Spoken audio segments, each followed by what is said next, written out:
네, 슬기로운 여가 생활 두 번째 시간에는 여가와 일에 대해서 생각해 보겠습니다. 자, 앞에서 노는 시간이 여가라고 말씀을 드렸습니다.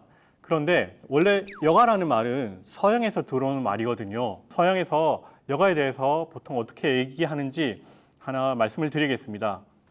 여가를 뜻하는 말이 많지만 보통 여가를 스콜레라고 합니다.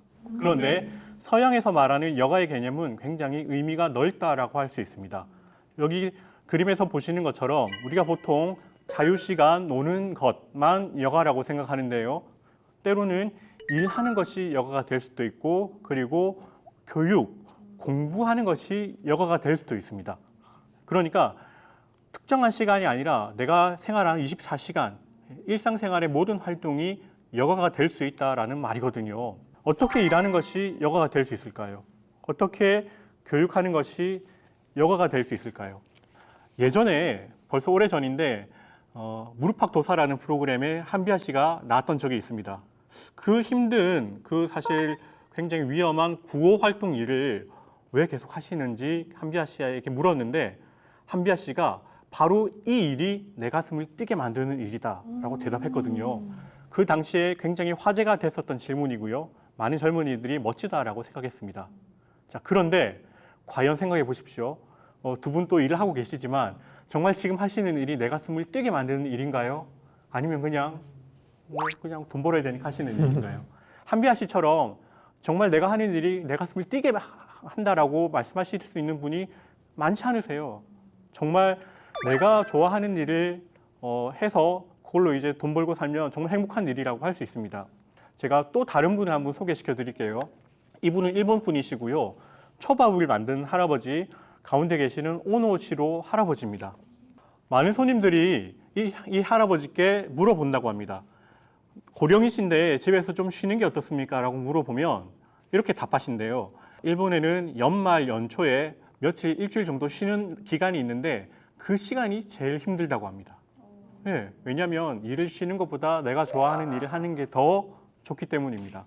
이렇게 일을 하면 정말 일도 여가가 될 수 있겠다라는 생각을 합니다. 그리고 공부하는 것이 어떻게 여가가 될 수 있을까요?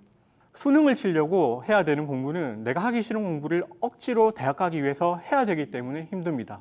그런데 나이가 많이 들어서 할머니, 할아버지들이 노인복지관에 가서 이것저것 배우는, 즐겁게 공부하는 모습을 본 적이 있으신가요? 네. 네네.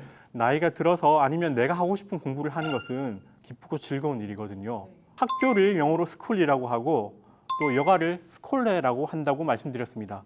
조금 비슷하게 들리지 않으세요? 네. 학교를 말하는 스쿨이 사실은 스콜레에서 나왔다고 합니다. 네. 그러니까 사실은 공부하는 것, 그 다음에 또 여가를 즐기는 것이 일맥상통한 면이 있다라는 것입니다. 한 10년 전에 이제 베이비 부머의 은퇴가 시작되면서 노후 준비, 은퇴 설계라는 말이 좀 보편화되었습니다. 그때는 은퇴를 하기 위해서는 무엇이 준비되어야 합니다. 이렇게 이야기를 했거든요. 예, 소위 말하는 은퇴 설계 3대 요소, 돈이 얼마가 있어야 되고 건강은 이렇게 준비해야 되고 살 집이 필요하고 또 친구도 필요하다. 그렇게 이제 이야기를 많이 했었는데 요즘에는요. 패러다임이 좀 바뀌었다고 할 수 있습니다. 예, 길어진 시간 동안에 뭘 할 것인가? 그렇죠. 사실 은퇴하기 직전까지는 일하느라고 바빠서 내가 어떤 노후를 보내야 될지 생각을 못하고 우리 부모님 세대는 지내셨습니다. 그래서 60 넘어서 퇴직하시고 그때부터 고민하시는 거거든요. 아, 내가 좋아하는 건 뭐지? 내가 이제 어떻게 살아야 되지? 그런데 지금 사회초년생 여러분들은 좀 다르지 않습니까? 월급이 많이 깎이면 안 됩니다. 그렇지만 월급이 조금 깎인다면 어떻습니까? 내가 일을 좀 덜 하더라도 저녁에 있는 삶을 원하시잖아요. 네. 예, 그러니까 우리 부모님 세대가 잘못됐다는 건 아니지만 어떻습니까? 지금의 행복을 너무 나중으로 미루지 마시고 오늘 하루하루 즐거운 선택을 좀 하셨으면 좋겠는데요.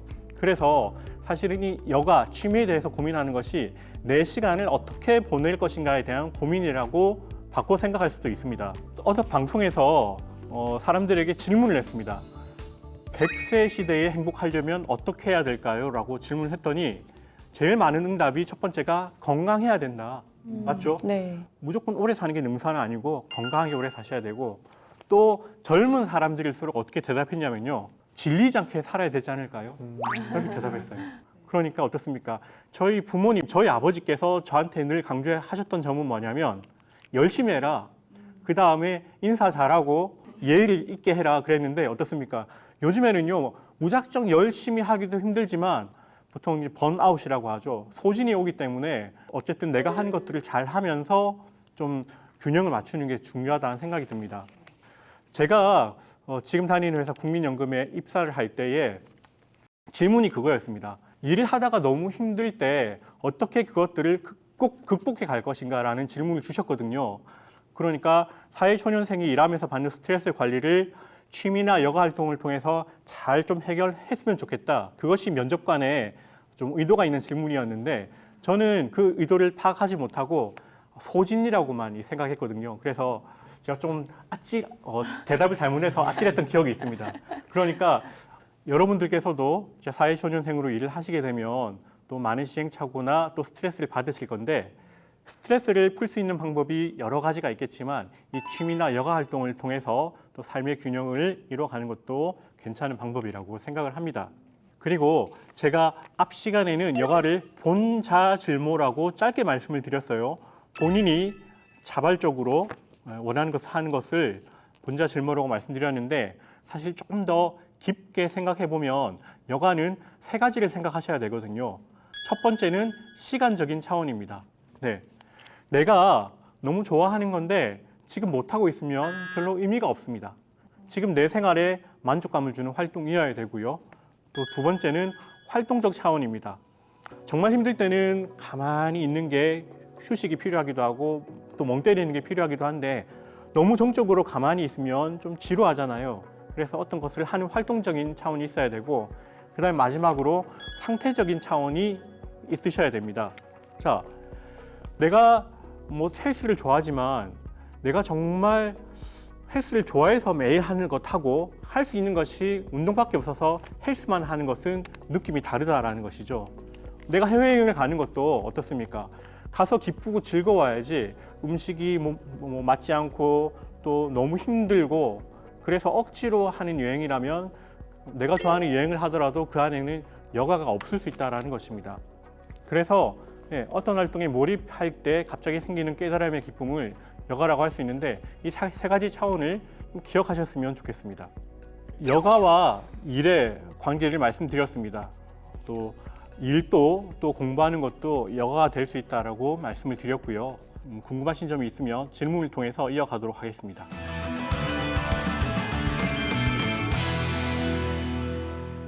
네, 일과 여가에 대해서 듣고 나니까 일하면서 또 공부하면서도 충분히 여가를 즐길 수 있구나 이런 새로운 생각이 들었습니다. 혹시 추가로 좀 궁금한 것들 있으셨을까요? 네, 저는 당연히 노는 것만 여가라고 생각을 했는데 일과 관련이 있다는 게 굉장히 놀라웠거든요. 네네. 그러면 일과도 연관이 있다면 직업과 여가도 연관이 있을까요? 네, 맞습니다. 일하는 게 또 이제는 아르바이트가 아니고 직업이니까요. 그런데 한번 생각해 보십시오. 요즘에 대부분 주 5일 근무를 하지만 주 6일 근무를 하는 경우도 있고 주 7일 근무를 해야 되는 때도 있거든요. 주 4일이나 5일만 일하시는 분과 주 6일이나 7일을 일을 해야 되는 분 중에 여가 만족도는 어느 쪽이 더 높을까요? 적게 일하시는 분이 아무래도 네네 적게 일을 할 수 있다면 그만큼 내 자유시간이 늘어나는 것이고 일에 대한 스트레스도 덜 받는 거겠죠. 그러니까 사실은 어떤 사회초년생 시기에 어떤 직업을 가지는 것인가가 사실 내 여가 만족도와 연관성이 굉장히 높다는 것이거든요. 네, 그래서 직업을 선택하는 것이 내 마음대로 되는 것은 아니지만 내가 너무 바빠서 놀 시간이 없다. 쉽게 생각하면 그렇잖아요. 그래서 내가 직업을 잘 선택하는 것 그리고 내 직업에 너무 여유가 없거나 좀 불만족한 부분이 있다라면은 어떻습니까? 또 이직을 통해서 또 내가 원하는 일을 찾아가는 것이 직접적인 연관성이 있다라고 말씀드릴 수가 있고요. 그리고 직무 만족도와도 연결된다라고 말씀드릴 수 있습니다. 사무실에 갇혀서 일하는 게 너무 힘들고 외근을 좋아하는 사람들 있잖아요. 네. 그런 사람들에게 하루 종일 사무실에서 컴퓨터만 봐야 되는 일을 시킨다면 그 사람은 사실은 10년 후에도 내가 이걸 해야 돼? 너무 힘들 수 있거든요. 그러니까 내가 일을 하는 직무 내용이나 일의 범위에 있어서 내 마음대로 할 수는 없겠지만 예, 내가 선택할 수 있는 재량권이 있다라면 예, 내 성격 그리고 내 취미 활동 그 다음에 내 직무 만족 이런 것들을 고려하셔서 하시면 좋을 것 같아요. 직무 내용이나 직무 네네. 환경하고도 여가가 굉장히 많은 관련이 있네요. 맞습니다. 시간을 하루 이틀 내서 여행하는 것은 힘들지만 내가 제주도에 출장을 갔어요. 출장을 가서 거기서 일이 끝났습니다. 그러면은 하루 이틀 정도 내가 그냥 자연스럽게 예, 뭐 일과 여가가 병행되는 것은 아니지만 자연스럽게 연결될 수 있기 때문에 본인이 처한 직업이나 직장 환경에 따라서 이제 본인의 여가를 많이 활용할 수 있다는 얘기입니다. 일을 잘 선택하는 것도 여가를 즐기는 한 방법이라는 생각이 듭니다. 특히 요즘엔 이제 100세 시대이기 때문에 일 때도 중요하지만 이 100세까지 살아가면서 네. 여가를 어떻게 하는 게 좋을지 그것도 좀 생각해 봐야 될 문제인 것 같아요. 그 전에 이제 여가가 중요하다라는 의미로 제가 말씀을 드리고 있는데 사실은 이제 조금 더 폭넓게 보시면 좋겠다라는 생각을 하거든요. 지금은 너무 젊으셔서 별로 이제 고민을 안 해보셨겠지만 나이가 드실수록 네, 어떤 부분이 좀 다양하게 갖추어져야지 내가 조금 더 행복하고 편한 삶을 살 수 있을까요? 예, 보통 이제 돈만 많으면 된다. 그리고 내가 시간이 많으면 하고 싶은 거 하고 산다라고 하실 수 있는데, 예, 사실 이제 여러 가지 요소가 필요하거든요.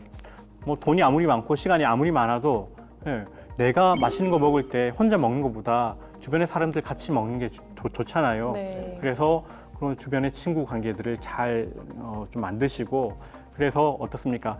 나이가 드실수록 내 삶의 만족도는 어떻습니까? 여가라든지 돈에만 국한되는 것이 아니고 다양한 이제 삶의 영역들이 있잖아요. 이런 영역들을 좀 골고루 잘 갖추시는 게 중요하다고 생각됩니다. 그래서 너무 일만 하신다든지 또 너무 막 돈 많이 벌어야지 욕심내서 건강을 버리면서 돈만 번다든지 이렇게 하면 또 내 삶의 만족도가 떨어질 수 있으니까 예, 이런 것들을 다양하게 좀 고려하시면 좋을 것 같습니다. 네, 오늘 일과 여가가 연관이 있다라는 주제로 말씀을 드렸는데요. 사실 내가 원하는 일을 내 마음대로 선택할 수는 없습니다. 그렇지만 요즘에 평생 교육, 평생 직업의 시대라고 하거든요. 한 가지 일만 쭉 하는 것이 아니라 한 사람이 가지고 있는 이제 직업의 개수가 이제 한 7, 8개는 바꿔야 된다라는 말도 있거든요. 그래서 그 과정 가운데 뭐 이렇게 내가 돈만 쫓겠다 하는 것이 아니라 내 적성을 좀 생각해 보시고 내가 좋아하는 취미 이런 부분도 접목할 수 있다면 일하는 데 있어서 또 여가 생활을 하는 데 있어서 만족도가 많이 높아질 것 같습니다. 그래서 선생님들의 일을 통해서도 의미도 성취도 이루시고 또 여가 생활 잘 하셨으면 좋겠습니다. 오늘 또 제 이야기를 잘 들어주셔서 감사합니다. 고맙습니다. 감사합니다.